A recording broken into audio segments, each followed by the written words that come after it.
ഒരു ഫ്ളാറ്റോ ഒരു സ്ഥാപനമോ എന്ത് നിങ്ങൾ പണിയുമ്പോഴും കൃഷിക്കുള്ള സ്ഥലവും അതിലുണ്ടാവട്ടെ. നോക്കാൻ സമയമില്ല എന്ന് ഉടമസ്ഥർ പറഞ്ഞാൽ ആശുപത്രിയിൽ കിടക്കേണ്ടി വരുന്നതിന്റെ 100-1 സമയം വേണ്ടിവരില്ല എന്നവരെ ബോധ്യപ്പെടുത്തുക. ചെലവിനെ പറ്റി പറഞ്ഞാൽ മെഡിക്കൽ ബില്ലിനേക്കാൾ ഒരുപാട് താഴെയാണിതെന്ന് മനസ്സിലാക്കി കൊടുക്കുക.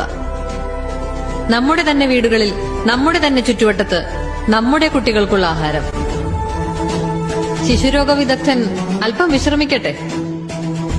10,000 സ്ക്വയർ ഫീറ്റിന്റെ സൗധം പണിതു എന്നതിനപ്പുറം ഒരു ചെടി നടാനിടമുള്ള വീടുണ്ടാക്കി എന്നതിനാവട്ടെ ലോകം നാളെ നിങ്ങളെ ഓർക്കുന്നത്, നിങ്ങളോട് നന്ദി പറയുന്നത്. നമസ്കാരം.